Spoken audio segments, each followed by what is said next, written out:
நேசம் கொண்ட நெஞ்சம் நினைவு சேகரிப்பில் சமுத்திரத்தில் ஒரு அண்ணனின் பயணம் வினோதய சித்தம் வெற்றி கூட்டணி தம்பி ராமையா அவர்களை பேச அழைக்கிறோம்.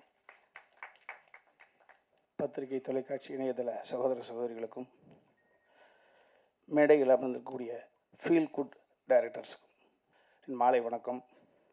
அன்பு தம்பி தன்ராஜ் இயக்குனராகவும் கதாநாயகனாகவும் ராம் ராகவம் கரெக்டாக சொல்லிட்டேன்னா?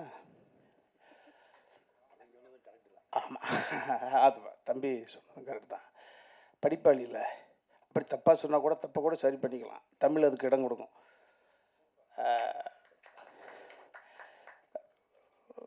தம்பி சமுத்திரக்கனி அந்த தேர்ந்தெடுத்த பொழுது பார்த்தேன். ரைட்டர் அப்படின்ற ஒரு படத்தின் மூலமாக ஒரு இயக்குனர், வெள்ளை யானை, சங்கத்தமிழன், இதெல்லாம் பாருங்கள் எந்த அளவுக்கு கலெக்ட் ஆச்சுன்னு தெரியாது.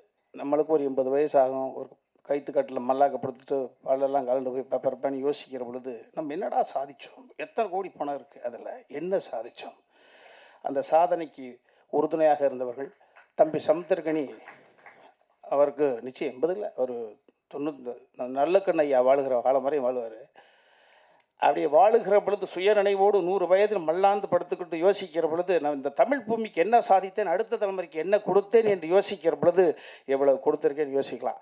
ஸோ தம்பியை பார்க்கிற பொழுது ராஜமௌலியும் அழைக்கிறார், ராஜமௌலியுடைய மகனும் அழைக்கிறார், தென்னிந்தியாவினுடைய ஆற்றலின் ஒட்டுமொத்த உருவம் தம்பி தனுஷும் தொடர்ச்சியாக அழைக்கிறார்.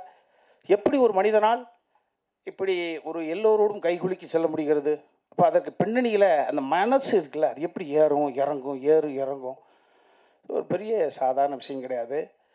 அந்த தம்பி கனியை நான் தம்பியாக பெற்றதில் எனக்கு ஒரு பெரிய மகிழ்ச்சி. நான் அந்த இப்போ எனக்கும் தம்பிக்கும் இணைப்பு பாடமாக இருந்தது அன்பு பிள்ளை தம்பி சாட்டை அன்பழகன் தான். நான் ஃபைட் மாஸ்டர் சொன்னாங்களே, ஃபைட் மாஸ்டர் எடுத்துக்கிட்டு வந்த கதை தந்தை மகள் என்ற உறவு. இது தந்தை மகன் என்ற உறவு. நான் பங்கு பெற்ற இந்த மாணிக்கத்தையும் சாட்டையும் வச்சு பார்க்குற பொழுது சாட்டை என்ன, இன்னும் கொஞ்சம் இந்த கதாபாத்திரம் இல்லைன்னா கொலை செஞ்சுட்டு ஜெயிலுக்கு போயிருப்பான். இந்த கொலை செய்யக்கூடிய உணர்வை தடுத்து அவனுக்குள்ளே இருக்கக்கூடிய மனிதநேயத்தை மீட்டெடுத்தது என்பது இந்த சாட்டை. மாணிக்கம் என்ன, நாசர் சார் என்ற ஒரு கதாபாத்திரம் இல்லை என்றால் வாழ்க்கை முழுக்க இளம் பிராயத்திலேயே அவன் திருடராக தொடர்ச்சியாக இருந்து எங்கோ சேதாரமாக இருப்பான். ஸோ அற்புதமான அந்த உணர்வுகள் இது நிச்சயமாக இந்த மாணிக்கம் படமே பாருங்க, இந்த சாட்டை எடுத்து பாருங்க. நான் அடுத்த தலைமுறைக்கு கண்ணை மூடிட்டு பேரன் பேத்தியோடு உட்காந்து அந்த படத்தை போட்டு காமிக்கலாம்ப்பா. தம்பி சிவா சொன்னதை போல தவறு செய்வது ஒன்றும் பெரிய விஷயம் கிடையாது. தவறு செய்து விட்டு நான் தான் தவறானவன் என்று பெயர் வாங்கி விட்டேன், தொடர்ச்சியாக தவறு செய்வோம் என்ற உணர்வுக்கு சொந்தக்காரனை இல்லை, திரும்பி வா என்று ஒரு படைப்பு சொல்லணும். ஸோ நிச்சயமாக இந்த சாட்டையும் இந்த மாதிரியான படைப்புகள் அடுத்த தலைமுறைக்கு. இப்பொழுது சமீபத்தில் அனன்யாஸ் நானா நானினா ஹிந்தியில் தாத்தா பாட்டி, அந்த ஒரு இடத்துல போயிருந்தேன். கிட்டத்தட்ட ஒரு phase 1, phase 2, phase 3, phase 5, phase 6 வரைக்கும் கமிட் ஆகிருக்கு. அங்கே இருக்கக்கூடிய அத்தனை பேரும் 60 வயதை தாண்டியவர்கள், ஈன்றெடுத்த பிள்ளைகளுக்கு அற்புதமான வாழ்க்கை அமைச்சு அவர்களெல்லாம் வெளிநாட்டுக்கு அனுப்பி வச்சுட்டு அற்புதமாக இன்பமாக வாழ்ந்து கொண்டிருக்கக்கூடியவங்க. அவர்கள் ஒவ்வொரு ஃபேஸ்லையும் மாணிக்கத்தை பார்த்துட்டோம். திரும்ப சொல்கிறோம், ஒரு மனிதனுடைய வெற்றி பணத்தை வைத்து தீர்மானிப்பது அல்ல, மனதை வைத்து தீர்மானிப்பது. ஸோ அவ்வளவு பெரிய மன மகிழ்ச்சிக்கு காரணமாக இருக்கக்கூடிய ஒரு மாணிக்கம். ஆனால் நான் யோசிச்சு பார்த்தேன், நேற்று தான் பேசுகிறேன், இன்றைக்கி என்ன பேசுகிறது, தம்பியாரை கூப்பிட்டுச்சு. இந்த ஃபீல் குட்ன்றாங்களே, இந்த ஃபீல் குட்டை முதல்ல இந்த உலகத்துக்கு சொன்னது யார் தெரியுங்களா சார்? அதை மட்டும் சொல்லிட்டு விட்டுக்கலான் இருக்கேன். ஃபீல் குட் புராணம் தான், ஆனால் எழுதுனது மனுஷன் இல்லையா? கம்பர் தான் இந்த ஃபீல் குட். இவர்களுக்கெல்லாம் முதல் இயக்குனர் கம்பன் தான். தம்பி சுப்பிரமணிய சிவா சொன்னது போல என்னன்னா, ராமன் கடவுள், அவனை இரவு பகலாக வணங்கி கொண்டிருப்பவன் வாலி. ஒரு சூழ்நிலையில் ராமன் வில் அடியான், வில் தைத்து விட்டது, மரணத்தின் வாசல், சாக போறேன்னு தெரியுது. அவன் சாவை பற்றி கவலைப்படவில்லை. நான் அனுதினமும் வழங்கக்கூடிய ராமனால் இந்த வில் எய்தப்பட்டிருக்க கூடாது, என் ராமன் கொலையாளி ஆகிடக்கூடாது என்ற பதட்டத்தோடவே அந்த வில்லை எடுத்துட்டு பார்க்குறான். பார்த்தா ராமனுடைய வில் கலங்குறான்.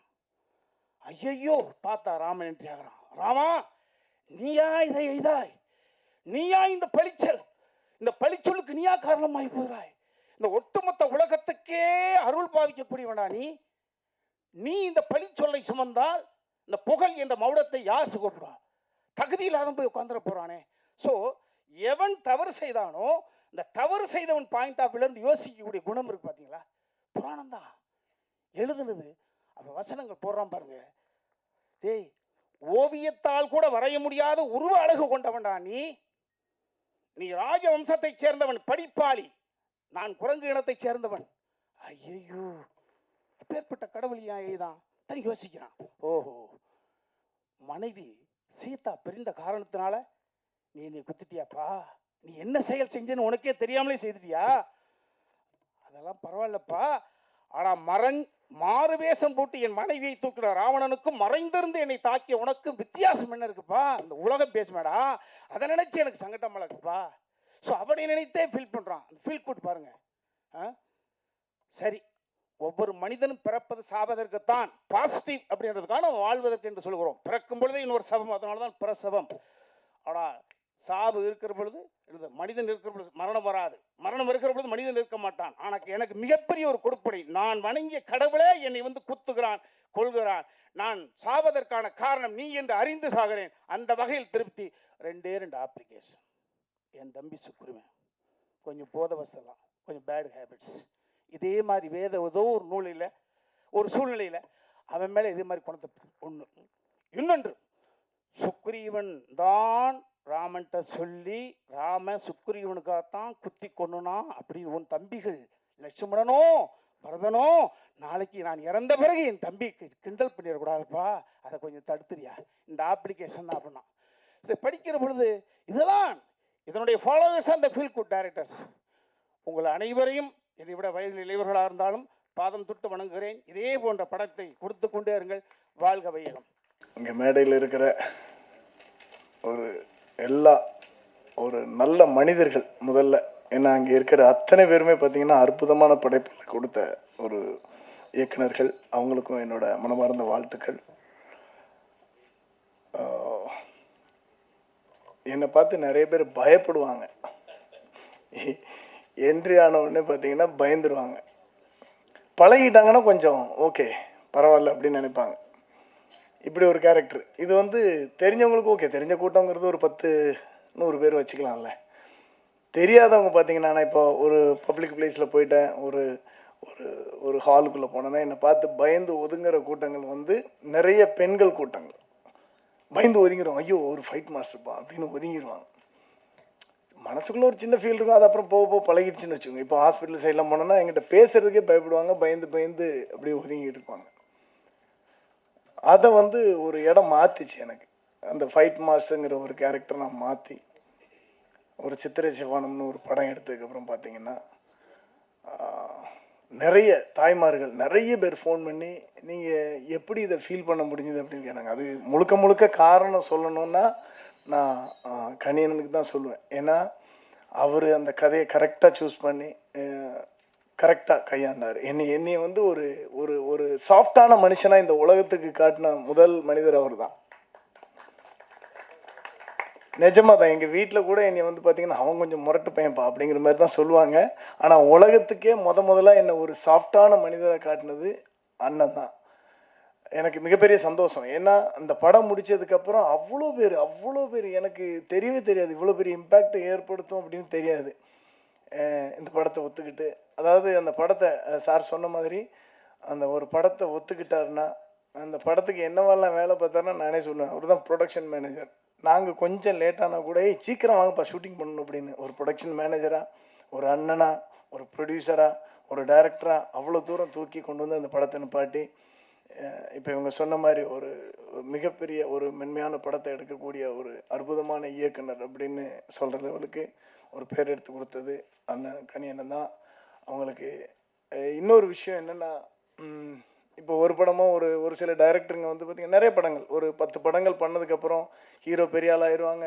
ஹீரோ பெரிய ஆள் ஆனதுக்கப்புறம் அந்த டைரக்டர்லாம் மறந்துடுவாங்க. யாரும் கூப்பிட கிடையாது, ஒரு பேசுறது கிடையாது, நிறைய பேர் ஃபோன் பிக்கப் பண்ணுறது கிடையாது. அந்த மாதிரிலாம் இருக்கிற ஒரு காலகட்டத்தில் இத்தனை படங்கள் பண்ண அத்தனை டைரக்டரும் இன்னைக்கு வரைக்கும் கரெக்டாக லைனில் வச்சு ஃபோன் பண்ணி கூப்பிட்டு வந்திருக்காரு. இதுக்கே என்னோட மனமார்ந்த வாழ்த்துக்கள்.